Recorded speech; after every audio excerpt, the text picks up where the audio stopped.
En fait, tout part d'un chiffre. 42% des ados n'abordent pas le sujet avec leurs parents. Et on va en parler avec Samuel Doc. Bonjour Samuel. Bonjour. Psychologue, auteur de Punchline.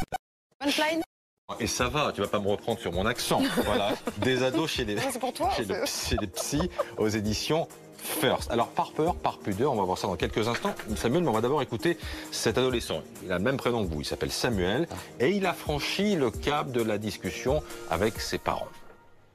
Le fait qu'on soit libre ensemble sur ces sujets-là, ça facilite les choses en quelque sorte. On va pas en parler tous les jours, mais si jamais j'avais une question, j'aurais pas de mal à leur poser. Je suis d'une maman plutôt inquiète, de nature inquiète, donc du coup j'en ai parlé assez facilement. Enfin avec son père on en a parlé assez facilement. C'est de se protéger un maximum, c'est vraiment là-dessus que je dis si t'as besoin, il n'y a pas de problème. Samuel, il faut commencer à aborder le sujet à quel âge ? Alors, il n'y a pas vraiment de règles et ce qu'il faut savoir, c'est qu'on parle finalement de sexualité, de la différence des sexes, de beaucoup de choses qui concernent le corps dès l'enfance en réalité. Oui. Et souvent, lorsque le terrain a été préparé, assez tôt, il est plus facile d'en parler au moment de l'adolescence. L'adolescence, voilà, il y a des questions quand même qui peuvent surprendre et c'est vrai que dans un cas comme dans un autre, les parents ou les enfants peuvent être embarrassés. Comment se libérer de ce tabou ? Ça demande un gros travail sur soi d'abord, sur son propre rapport au corps, sur le rapport à sa propre sexualité.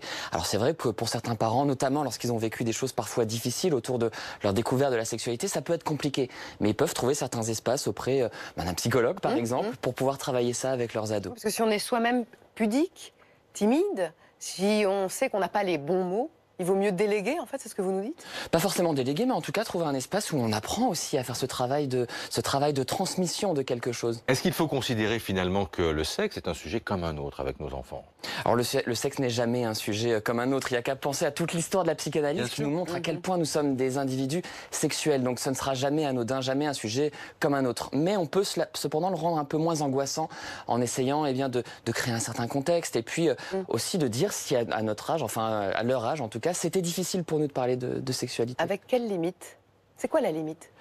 La limite, évidemment qu'il existe toujours des tabous importants, mais je crois que dans un premier temps, plutôt que de se soucier de la limite, il faut se soucier d'entendre l'autre et de le laisser s'exprimer librement. Je crois que c'est le plus important. Avec l'arrivée du porno dans leur téléphone portable, on se dit que ça peut être un bon prétexte, ça, pour commencer à aborder la question du sexe. Oui, mais sans que ce soit trop non plus dramatique et culpabilisant.